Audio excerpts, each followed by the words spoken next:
You're in northern Thailand walking through a dry forest. The sun's rays break through the canopy as you hike. It's sweltering, the heat more fatiguing than the trek itself. You stop for a break under a banana tree, and while resting you look up, spotting a little, fuzzy orange lump on the underside of a dried leaf.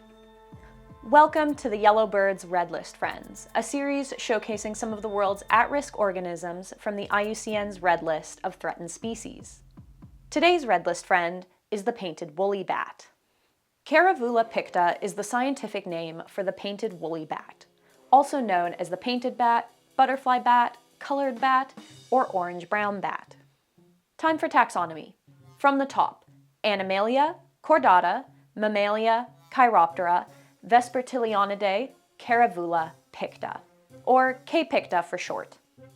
The family K. picta belongs to the vesper or evening bats, are the largest and most widespread bat family in the world.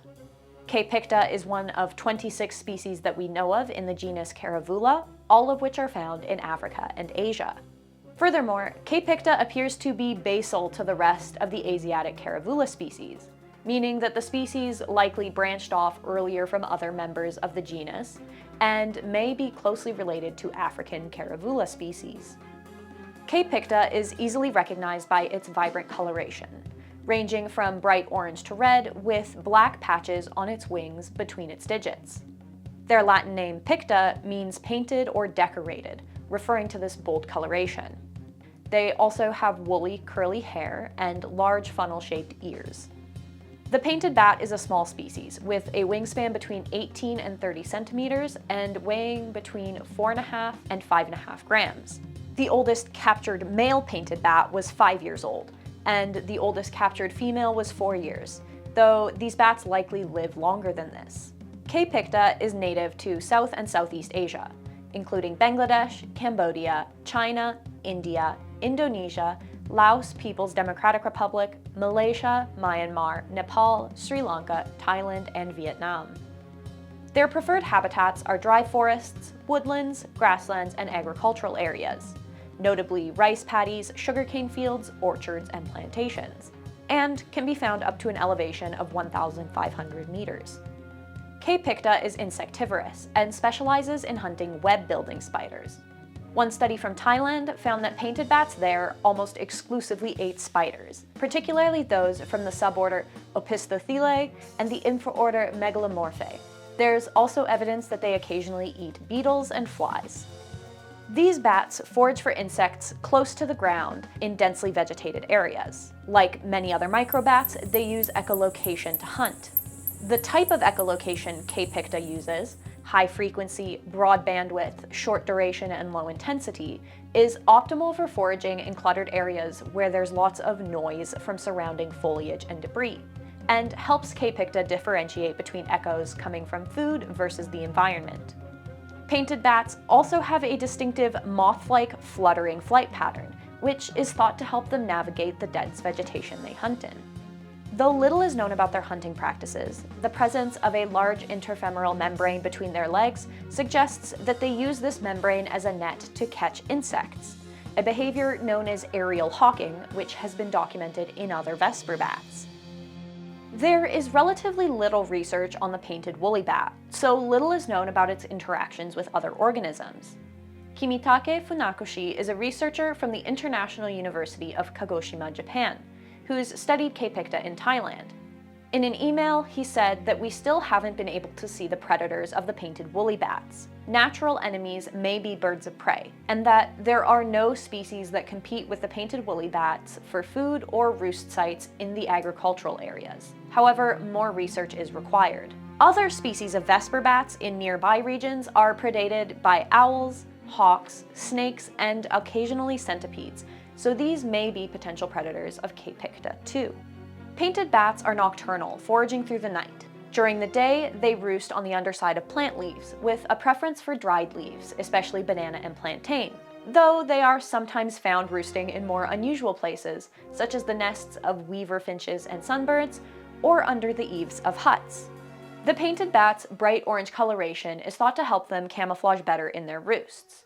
Researchers noted that when bats hang upside down on the underside of dried leaves, Their orange fur makes it hard to distinguish the bats from the banana leaves they rest under. The leaves provide protection from sun and rain, but dried leaves don't make the strongest shelter, so painted bats usually change their roost every 1 to 4 days. During the rainy season, roosts consist of a male, female, and pup, or just a male and female.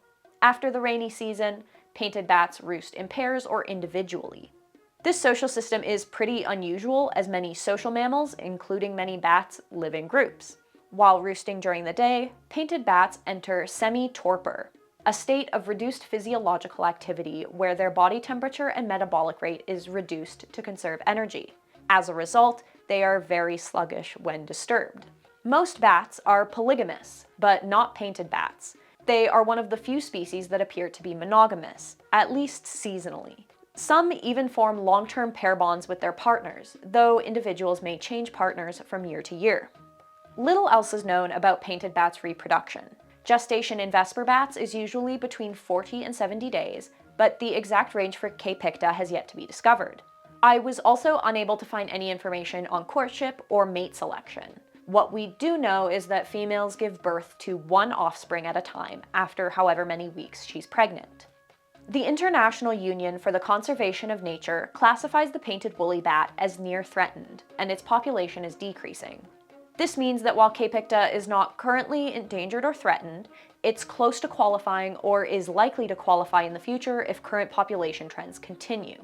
K. picta, like many bats, is especially vulnerable because they reproduce slowly and give birth to 1 pup at a time. It can take decades for bat populations to recover once lost. Habitat loss from deforestation and urbanization are potential threats to K. picta. However, one of the biggest threats to these beautiful bats is hunting for the ornamental trade. A 2024 study by Coleman et al. Found that hundreds of painted woolly bats were being sold on Etsy and eBay.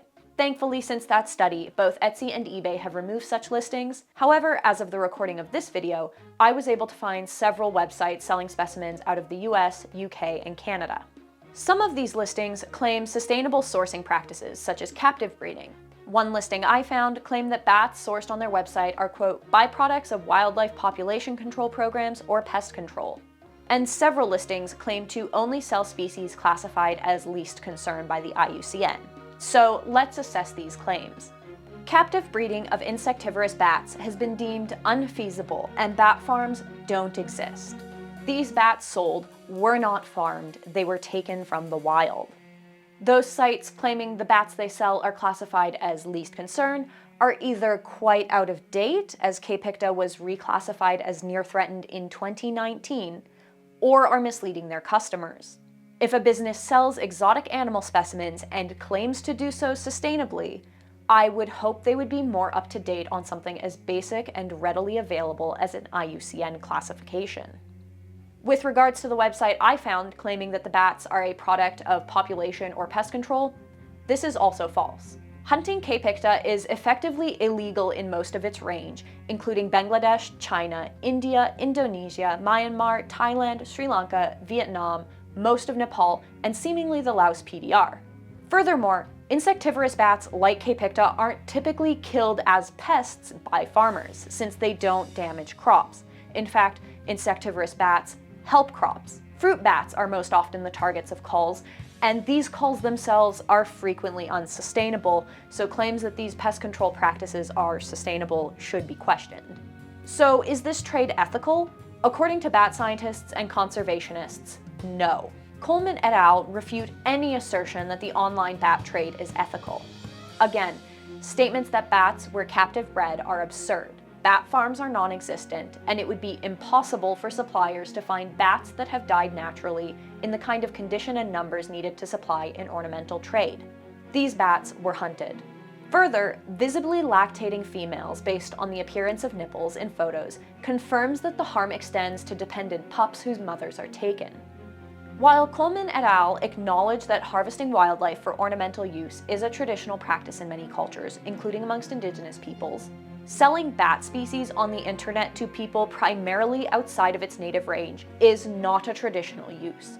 It is a commodification of wildlife, and it's unsustainable. So how can we help?